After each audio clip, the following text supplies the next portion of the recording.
Save किया था ना? मैं सिर्फ इसलिए गया था क्योंकि उसने मुझे कॉल किया, that's it. But listen तो. Save it for someone else. जिंदगी में सेव करना जरूरी है, मगर जब बात पैसों की हो, सिर्फ सेविंग से काम नहीं चलेगा। इक्विटी म्यूचुअल फंड्स में इन्वेस्ट कीजिए और अपने सेविंग्स को आगे बढ़ने का मौका दीजिए। Mutual fund investments are subject to market risks. Read all scheme-related documents carefully. So 6 months of this calendar year are over, and just like all of us after a certain age, it's a good time to do a medical test. This time we're going to do it on the economy, and that's what we're going to discuss in this episode of Macrosutra, how the first half of this calendar year has looked economically, and maybe we can try to look at what the second half is going to look like. I'm TCA Sharad Raghavan, Deputy Editor at ThePrint, and we have with us our resident economic doctor, Radhika Pandey, who's Associate Professor at NIPFP. And thank you so much, Radhika, for joining us. Thank you, Sharad. So now, Radhika, let's start with the overall growth. We have the official numbers for the January to March period, Right. but is that growth momentum following in the period after that, which is April to June? Yes, so as we discussed, the GDP numbers posted an impressive 7.2% growth Right. for the financial year ended March 2023. And also for the fourth quarter, the January to March period, we had GDP growth at 6.1%. So Which was quite strong. Which was quite strong, and that in fact pushed the overall GDP growth for the financial year at 7.2%. Right. And one of the key highlights of the January to March growth was a rebound in the manufacturing sector. Right. Because what we had seen in the previous quarters of the last financial year were that manufacturing sector was contracting because of input cost pressures, high inflation, rise in the price of various industrial raw materials, and a subdued demand. So we saw that there was initial signs of revival in the manufacturing sector in terms of the GDP growth numbers that we saw in the fourth quarter. So Right. we expect that going forward with this moderation in commodity prices, the manufacturing sector should continue to show its improved growth momentum. So, and if we look at some of the numbers, see, we have the January to March period, which is like the first 3 months of this first half of the calendar year, Right. which is captured in the GDP numbers, and we can talk more about that. But if we look at even April, May, June, and if we look at some of the numbers, we see that the growth momentum is being sustained. Though there are some challenges, new sets of challenges that are emerging, like inflation is again Right. showing some signs of resurgence. There are some fresh triggers to inflation that could dent demand going forward.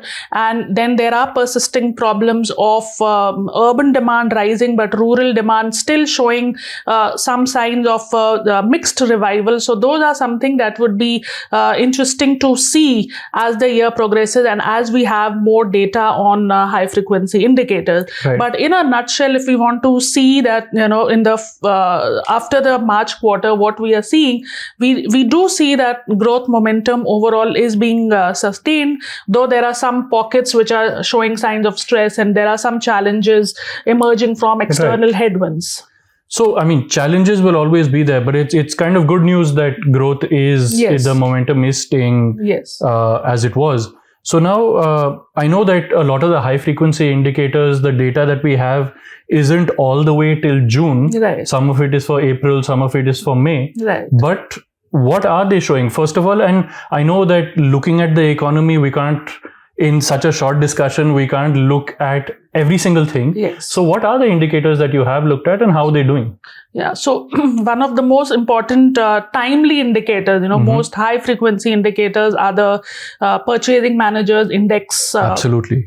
survey indicators for the manufacturing and for the services sector. Right. And they continue to remain in expansion zone for both the manufacturing and services.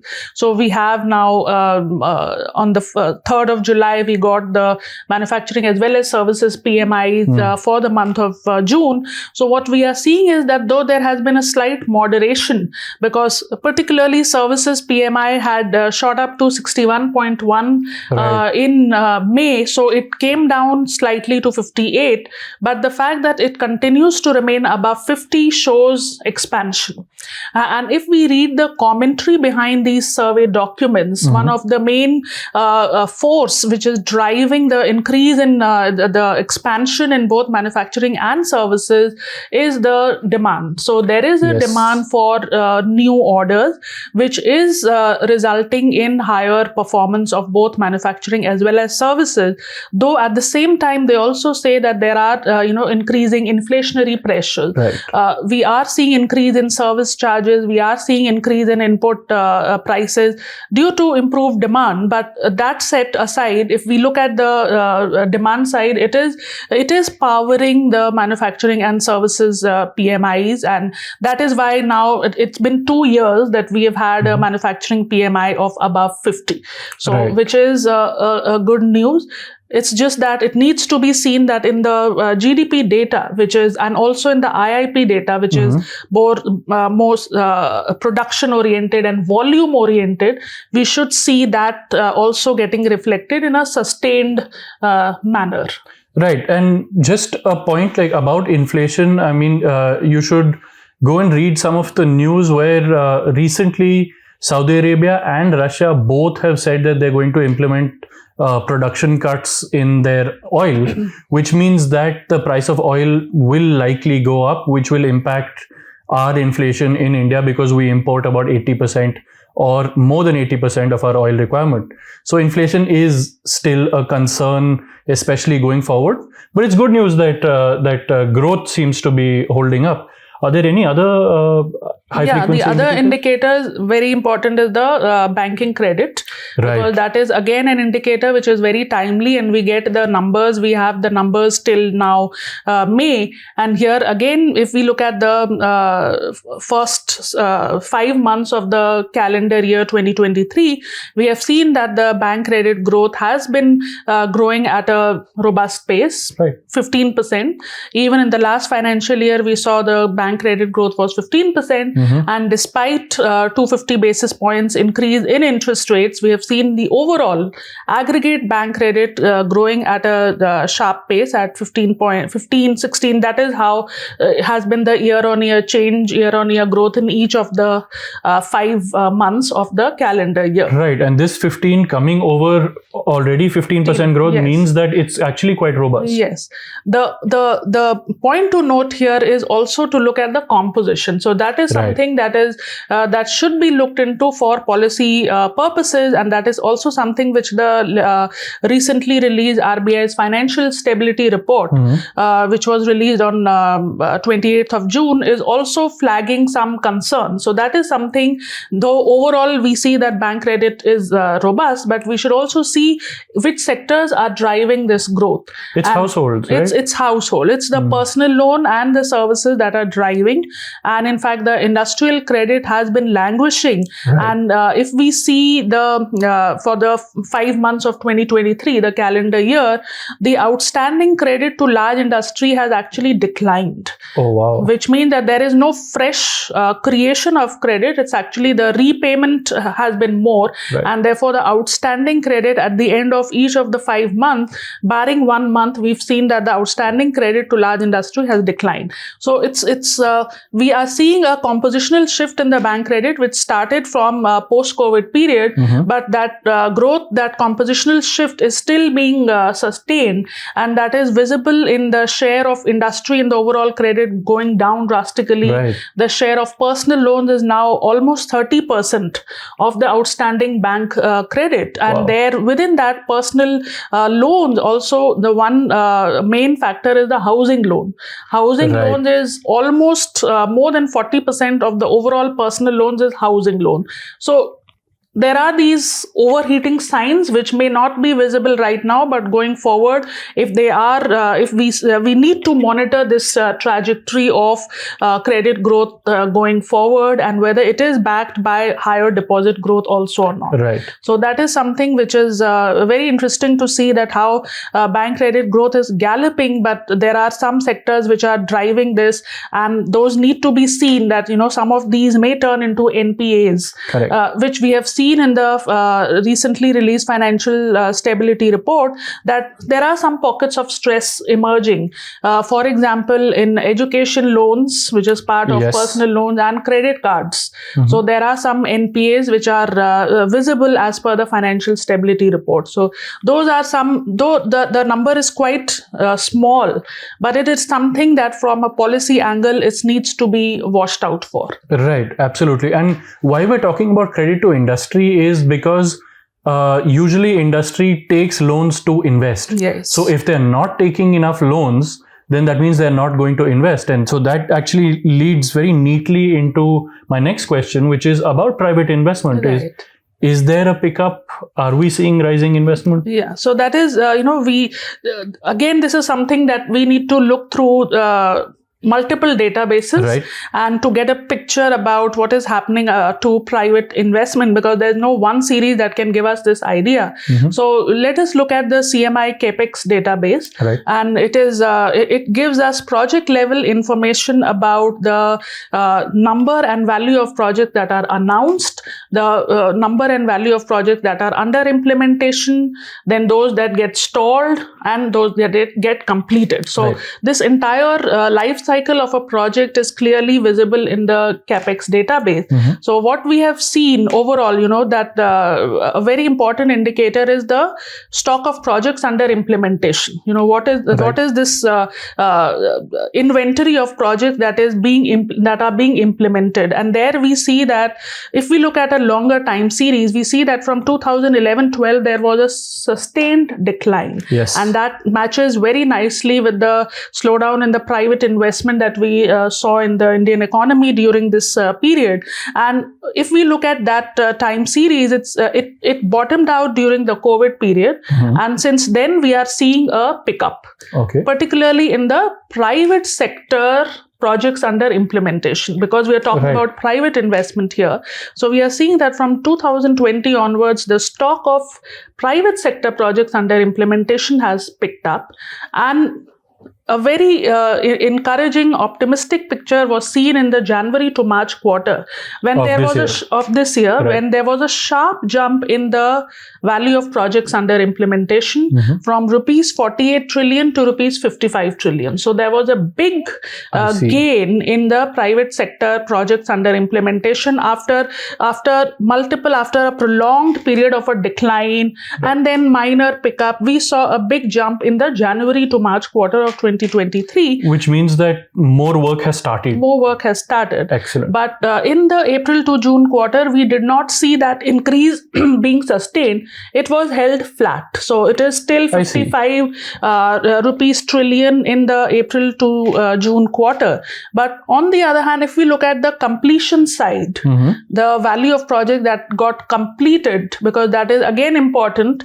because if you have more projects getting completed, it gives you the scope to announce new projects, and then some of those, when they get clearances, they move to under implementation stage and so on. Right. So during the April to June quarter, we saw that the projects completed saw a big jump. So what I'm trying to say here is that we are getting some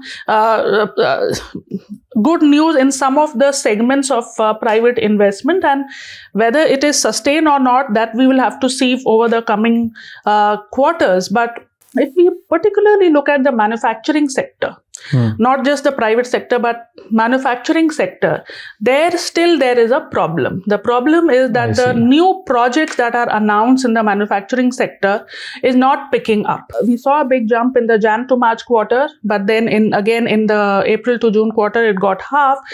That was overall, but within the manufacturing sector, we need to still see new project announcements that are not happening. So that is the overall assessment of the private projects, private investment story. Right. And now, keeping to the theme of investments, another sign of the health of an economy, and it's one of the major pillars of investment in an economy, is the investment from abroad. Right. And so now, how is that in both terms of portfolio investments and foreign direct investment? Yeah. So in terms of portfolio investment, we are seeing that, again, if we look at this 6-month period, the first half of the calendar year, we saw that in the first 2 months, the financial markets were highly volatile, and they were influenced by the external headwinds. We talked about the banking crisis in the US.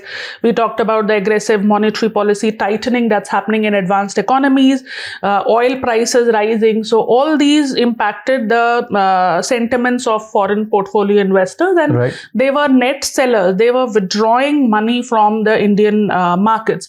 But if we look at the period, particularly from March end, 28th March onwards, we are seeing that foreign portfolio investors have turned net buyers. So that is because, firstly, the crisis in the US was contained. Secondly, macro indicators within India are quite stable. They may not be showing a very strong growth, but they are stable. There are good optimistic projections being given by the IMF, the World Bank, the Standard & Poor's, Fitch. So that gives an assessment. And till now, we have seen that inflation has moderated. We've seen the official CPI numbers. Inflation has moderated. RBI has maintained a status quo on interest rates.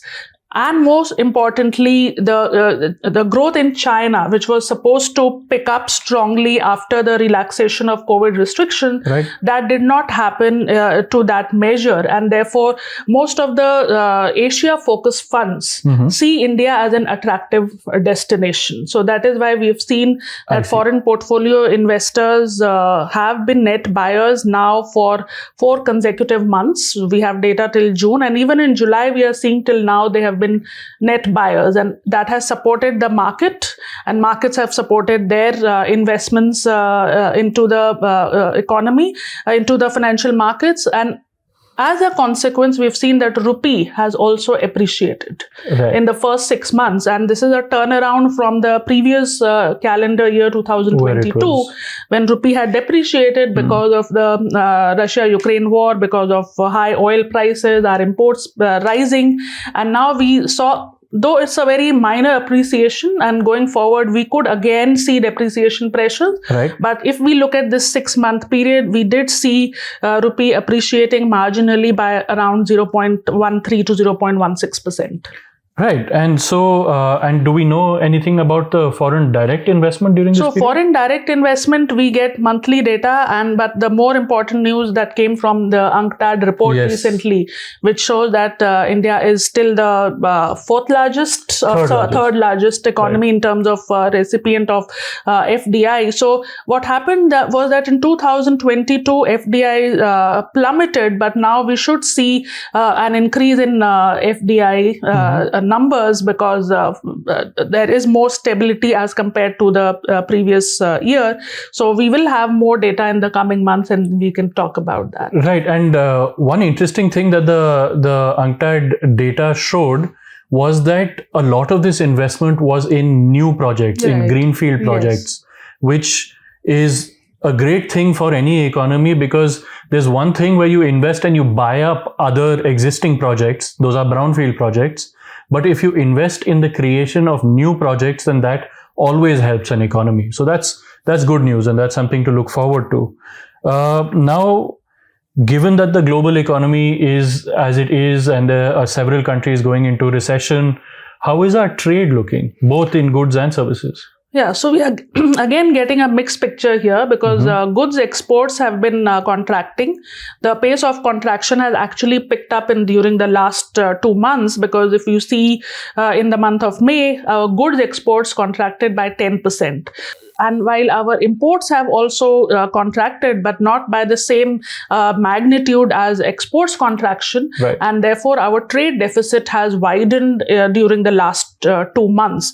And if we see exports of services that have kind of compensated or offset the impact of contractionary exports, and which is also visible if we look at the balance of payments data we have till the January to March quarter, we see that the current account deficit for the January to March quarter shrank 2.2%. Right. So, which is primarily due to our impressive services exports and remittances.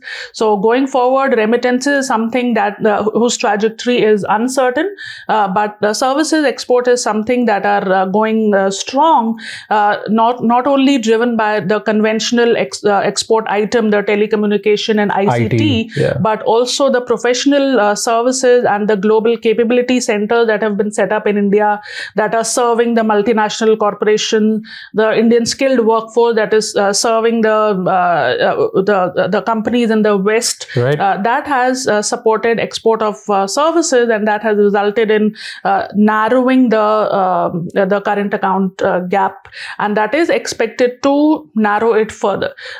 For an emerging economy like India, even if we have, say, around 2% of current account deficit, it should not be a cause of worry, because right. we do need some investments. We do need a negative investment saving deficit. So Right. it is fine. So, but we should be looking at keeping the export of services trajectory going strong. Right, absolutely. And it's not really something to worry about if our goods exports right now aren't doing too well, because to export, we need somebody else to be importing. And Yes. if those economies are not doing well, there's nothing we can do about that. Yeah. On the positive side, though, because the crude oil prices have come down, so that would also give a cushion to current account deficit. So while you talked about the increase in the supply cuts that have been introduced Right, by Saudi Arabia, by Russia, in addition to the already regular announced supply cuts, but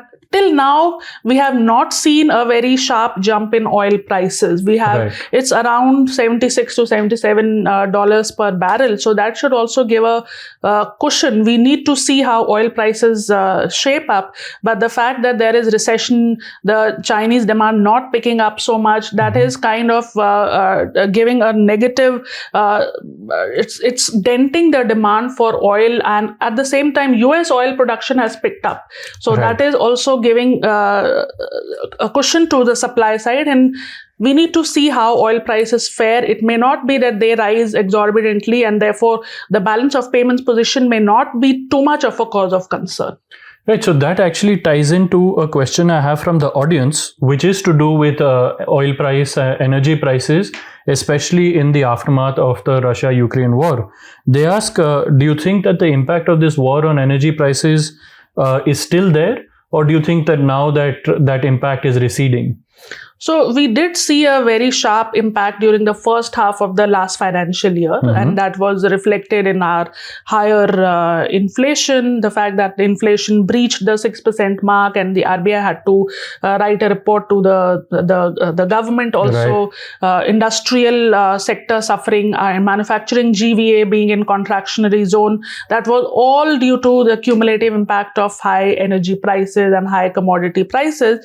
But since then, we have seen, at least from the second half of the last calendar year, we have seen a moderation. Though there are episodes where there is a sharp pickup, but then again it's not a very the spike is not sustained, Right. and we have seen that overall the prices have moderated. So we should see that moderation continuing, except for the fact that we can't anticipate if there is another fresh shock. But in the current scenario, we should see, and for this discussion, it's very important to also have a look at some of the projections made by the World Bank. They come up with a commodity price outlook report, and they also say that they are on a downward trajectory. The energy prices are on a downward trajectory, though at a very slow pace. But yes, the worst may be over, and we are in for a decline in the prices. I see. Okay. So now another question we have from the audience is that we've already talked about this, the manufacturing sector, but they're asking a slightly looking ahead question, that in the second half, do you think that we're going to see further headwinds to the manufacturing sector as compared to the services sector? because countries like Germany, New Zealand, all of them are in recession? Yeah, so it's going to be an uncertain trajectory for manufacturing, and if we look within the manufacturing sector, also it's quite a heterogeneous group where some segments of manufacturing sector are doing well, while some sectors are not doing well, which are particularly dependent on the economic prospects of US and EU. Those sectors may not be doing so well, and therefore the various measures that have been introduced currently to firstly boost manufacturing productivity, and secondly to diversify our global value chain, those are very important here. We know that currently the government has introduced a review of its performance linked incentive scheme. Right. So if such review is happening and we come across some deficiencies, they need to be addressed going forward, so that the manufacturing sector gets a support, and we can see a sustained increase in the manufacturing performance. Right. And now sticking to manufacturing, the next question from the audience is that, as you also mentioned, our PMI numbers have been quite robust. Right.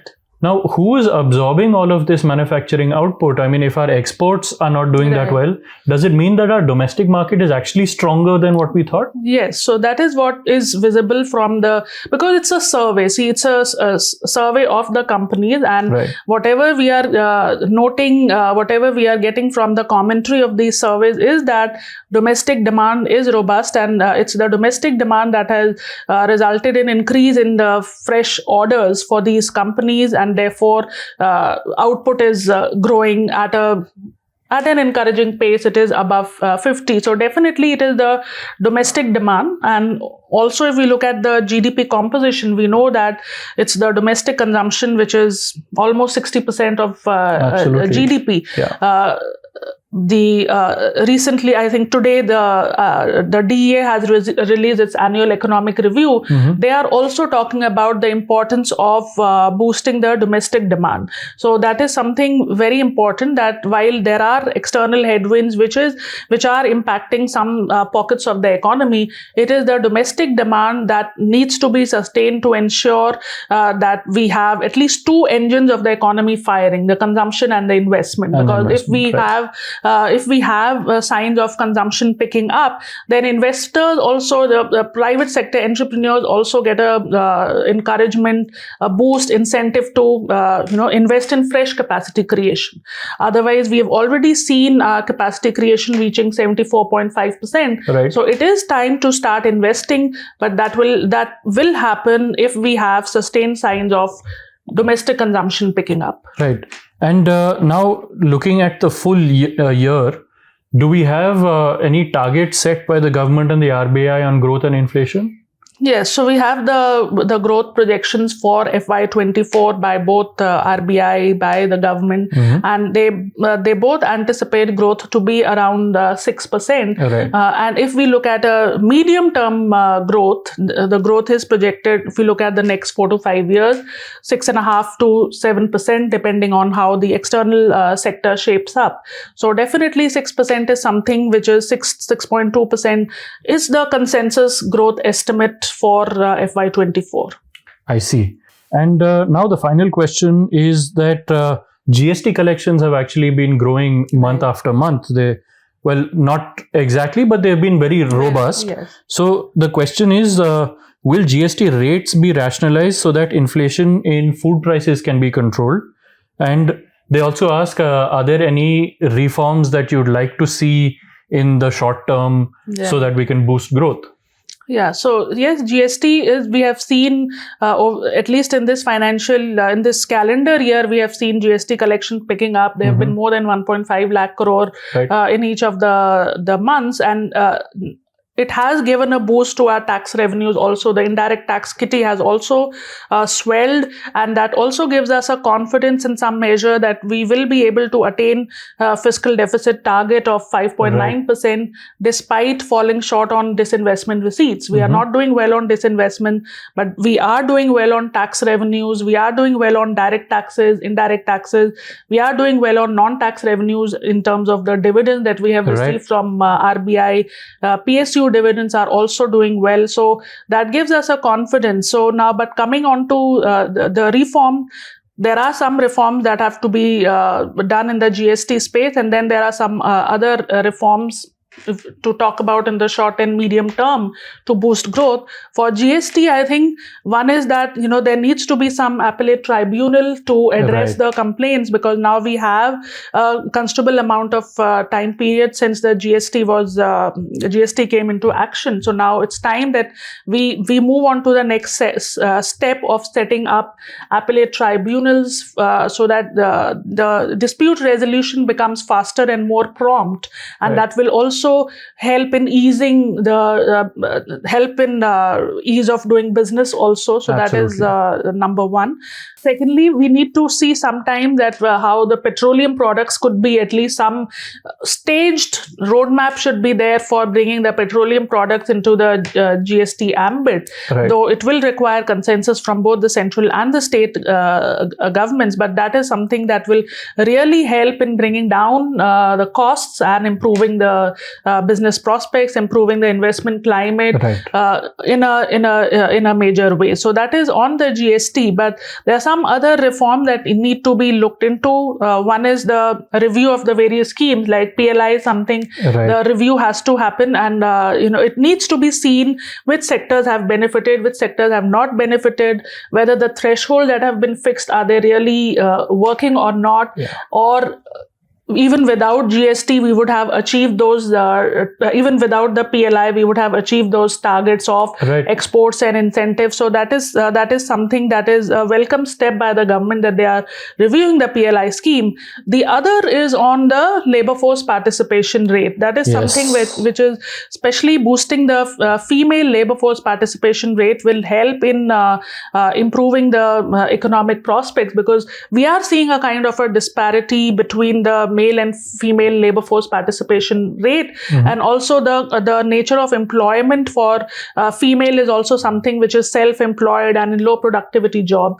So that is something that will help in boosting the growth prospects in the short term as well as in the medium term, because now we need to look at a 4 to 5 year time period horizon. So these are something, manufacturing sector needs to pick up, because services is doing well, but manufacturing needs to pick up in a sustained manner, in a manner which is reflected in the GDP as well as in the IIP numbers, and for which the various schemes that are there for rationalizing and improving the prospects of manufacturing sector need to be reviewed.